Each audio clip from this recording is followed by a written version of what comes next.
When Abdul-Baha was in New York, he called to him an ardent Bahai and said, "If you will come to me at dawn tomorrow, I will teach you to pray." Delighted, Mr. M. arose at 4 and crossed the city, arriving for his lesson at 6. With what exultant expectation he must have greeted this opportunity. He found Abdul-Baha already at prayer, kneeling by the side of the bed. Mr. M. followed suit, taking care to place himself directly across. Seeing that Abdul-Baha was quite lost in his own reverie, Mr. M. began to pray silently for his friends, his family, and finally for the crowned heads of Europe. No word was uttered by the quiet man before him. He went over all the prayers he knew then and repeated them twice, 3 times. Still no sound broke the expectant hush. Mr. M. surreptitiously rubbed one knee and wondered vaguely about his back. He began again, hearing as he did so the birds heralding the dawn outside the window. An hour passed, and finally 2. Mr. M. was quite numb now. His eye, roving along the wall, caught sight of a large crack. He dallied with a touch of indignation, but let his gaze pass again to the still figure across the bed. The ecstasy that he saw arrested him, and he drank deeply of the sight. Suddenly he wanted to pray like that. Selfish desires were forgotten. Sorrow, conflict, and even his immediate surroundings were as if they had never been. He was conscious of only one thing, a passionate desire to draw near to God.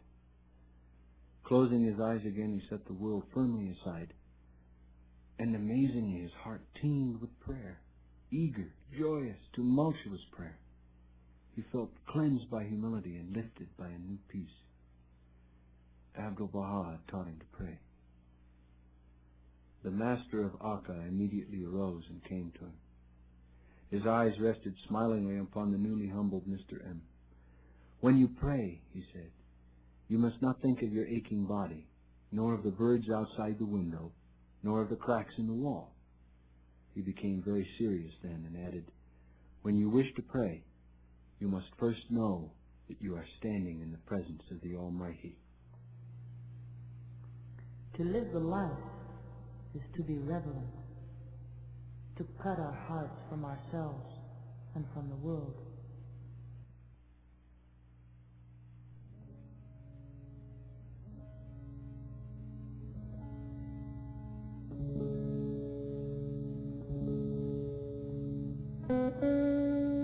Say verily, the branch of command hath sprung forth from this root, which God hath firmly planted in the ground of the will, the limb of which has been elevated to a station which encompasses all existence.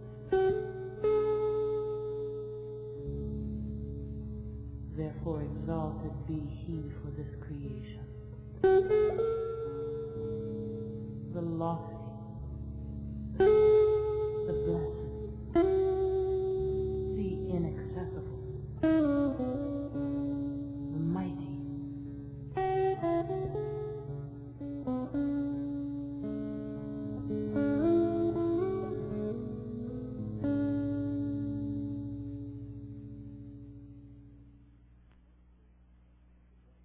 On one occasion, an unfriendly governor, hating these peaceful, honest Baha'is, thought of a plan for destroying their means of livelihood. He gave orders to the police. "There are 15 shops owned by Baha'is. Go tomorrow morning early, lock them up, and bring the keys to me." The master called the Baha'is to him that same evening and said, "Do not open your shops tomorrow, but wait and see what God will send to us." The next morning, the governor waited for the keys. Again he sent them. "Go," he said to the police, "and see if the shops are open." The police announced that the shops were closed. He waited and waited. At 10 o'clock, all the shops were still unopened, those shops which were always accustomed to open and be ready for trade at 7 o'clock. The governor was greatly perplexed. His plan did not seem to be working as he had schemed. The mufti, the chief mullah, came to the governor whilst he waited. "How are you?" said the governor. Quite well, was the reply, but very sad. Because of a telegram from Damascus, I am full of sorrow. Show it to me, said the governor. To his consternation, he saw that the telegram was from the Vali of Damascus, deposing him from his place as governor and directing that he be conducted by the police to Damascus. In fear, sorrow, and amazement, he went to his own house to make such preparation as was possible for the hurried and unlooked-for journey. The shops of the friends were saved. Abdul-Baha, hearing of the misfortune which had befallen the governor, went to visit him. You must not be sad because of this. Everything in this world changes. Can I do anything for you? He asked of the erstwhile governor. Now that I'm being taken away from them, there will be none to care for those I love. My dear family will be sad, lonely, and helpless, with nobody to counsel and aid them in their sore need.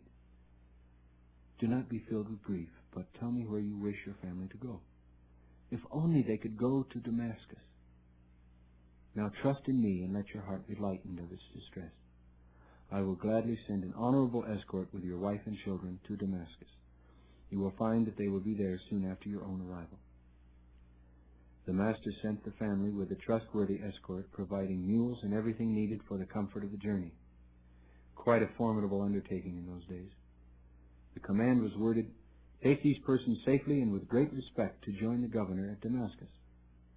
A telegram was dispatched after they had set out. I have sent your family to Damascus. They will very soon arrive in safety. When they arrived in Damascus, the governor, being greatly rejoiced, inquired of the escort as to the cost of the journey. It is nothing. I am but obeying the command of the master. The governor then wished to give the escort a present for himself. I desire no recompense. I am but obeying the master's command. I can accept nothing. When invited to stay the night for rest and refreshment, the reply was, I obey the master's command to return without delay. Then I pray you take a letter which I will write at once to the master. O Abdul-Baha, the letter read, I pray you pardon me. I did not understand. I did not know you. I have wrought you great evil. You have rewarded me with great good. Thus was this enemy, who had indeed wrought great evil to the prisoners, repaid by being loaded with benefits. To live the life is to do all our deeds in kindness. Should opposition or injury happen to us, to bear it, to be as kind as ever we can be, and through all to love the people. Should calamity exist in the greatest degree, to rejoice, for these things are the gifts and favors of God. To be silent concerning the faults of others, to pray for them, and to help them through kindness, to correct their faults. To always look at the good and not at the bad. If a man has 10 good qualities and 1 bad one, look at the 10 and forget the 1. And if a man has 10 bad qualities and 1 good one, look at the 1 and forget the 10.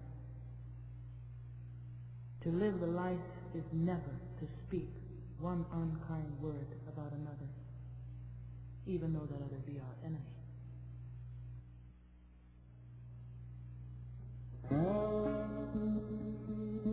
O ye people, draw nigh unto it, and taste the fruits of its knowledge and wisdom on the part of the mighty, the knowing one. Whosoever will not taste thereof shall be deprived of the bounty, even though he hath partaken of all that is in the earth. Were ye of those who know,